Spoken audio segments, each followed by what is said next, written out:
A Pennsylvania man has been arrested after allegedly killing his father and displaying his decapitated head in a gruesome YouTube video. As someone who unfortunately saw a clip of that, I would not recommend anybody watch it. It's still scarring me.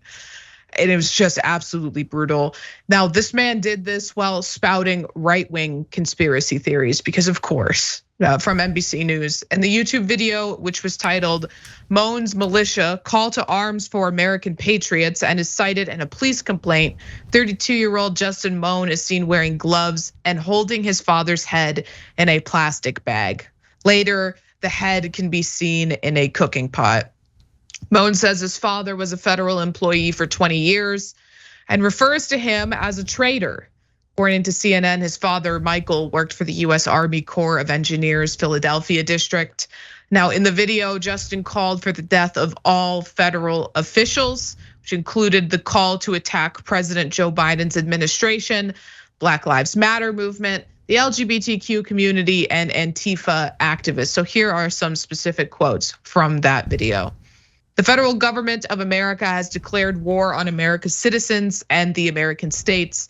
America is rotting from the inside out as far left woke mobs rampage our once prosperous cities, turning them into lawless zones. If you are a federal employee and are listening to this message, now is your last chance to resign from the side of the traitors and join your countrymen in taking back your country. I urge the US Postal Service to suspend their services at this time. Split from the federal government and join your countrymen, or else I cannot offer federal postal workers any protection. And then lastly, if the media begins to spread lies about this revolution and its patriots, then I authorize the targeting of news stations and their owners and employees as well.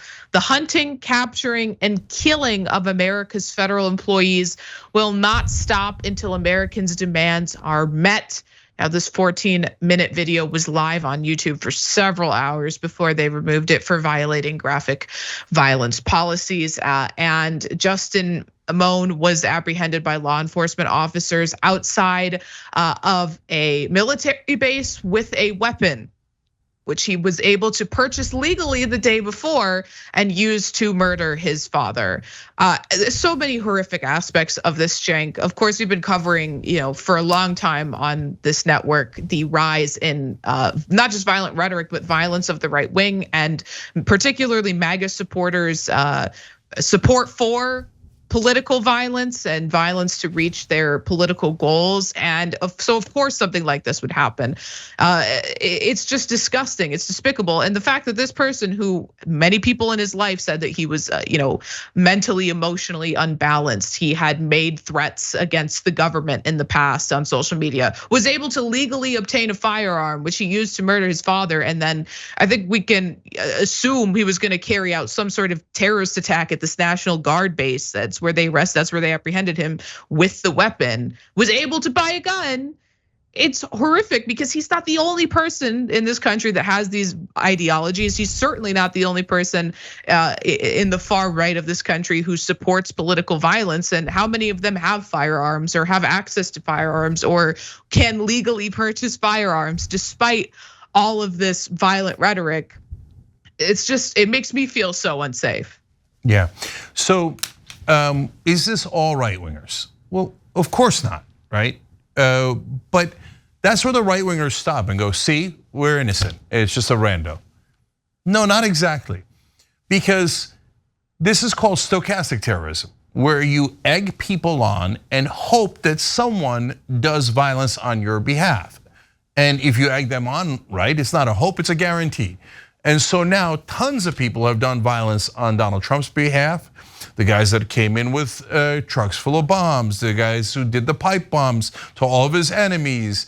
You had the guy who attacked Nancy Pelosi's husband and smashed his head in with a hammer, which Trump still jokes about. He thinks it's hilarious that one of his lunatic followers smashed the head in of an 80-year-old. Because he's a sick, demented person. As January 6th was happening, his chief of staff came in and told him, they're chanting about murdering your own vice president, Mike Pence. And he said, well, he had it coming.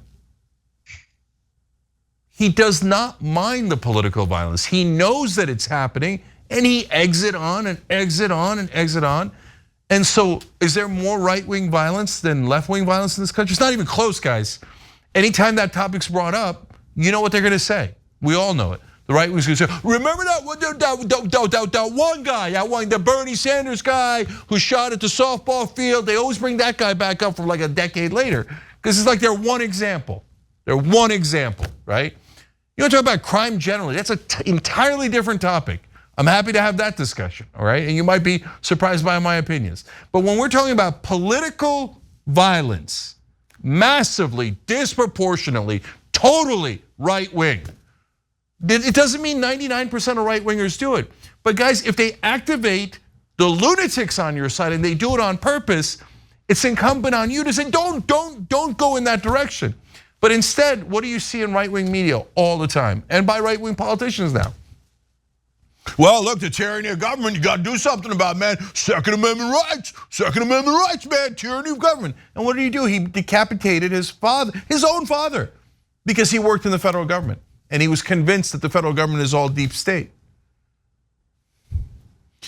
If you can't tell that Trump is trying to get people to be brown shirts for him and to do political violence and terrorism on his behalf, and that he deeply enjoys it, you're kidding yourself, you're lying to yourself.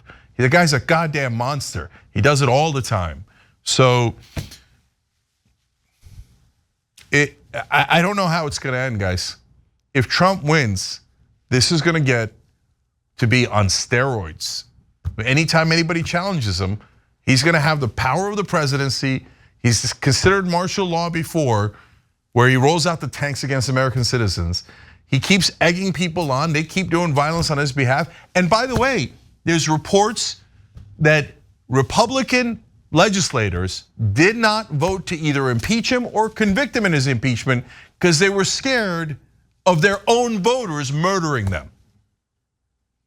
This is exactly what fascism looks like. I mean, really consider how lost in the sauce you gotta be to decapitate somebody ever. I mean, for any reason ever, but especially for some type of a political purpose. I mean, like your whole existence has to be just in the rabbit hole, at the very bottom of the rabbit hole. And so obviously a guy like this shouldn't have been able to get the, just go get a weapon. But aside from that, what you pointed out about Trump's brown shirts, in the broader right-wing movement in general, I mean, they really kind of gotta push this type of rhetoric. They gotta push violence because don't nobody want their policies. Their policies have been unpopular for a very long time. That doesn't mean that they haven't won the presidency or down ballot offices in my lifetime too. But things like cutting Social Security, cutting Medicare, not believing in a minimum wage whatsoever, stuff like that will never be popular with the people. And the culture war, yeah, that ties on with right wingers, but just generally speaking, the Republican Party has lost the future. There's too much toothpaste out of the bottle. The cat's not going back in the bag. Women aren't going back in the kitchen. Gay people aren't gonna go back in the closet. Now that, obviously there's gonna be a lot of collateral damage on the way in the fight, but what else are they really gonna do? Either they move left or they keep becoming more authoritarian because don't nobody want what they selling. Unfortunately, it's a dangerous recipe though, so. And look at the disparity in how we deal with it. Bernie Sanders came out breathing fire, saying no one should ever do violence, ever, ever, ever, on my behalf or on anyone's behalf. Well, we yell at left-wing protesters even when they intimidate right-wingers on college campuses, etc. What does the other side do? Time for civil war? Do you get Second Amendment? Get your guns, civil war. Might be time for violence. Oh, deep state, oh, they're coming to get you. Oh, whenever they go to get Trump for his 200 laws that he broke, they're actually coming after you. You got your guns, right-wingers. Oh, hey, look at that. Some percentage of our audience is mentally unwell and they wound up killing our political opponents. Or randomly their dads. Oops. No, not oops. They're doing it on purpose and they're sick.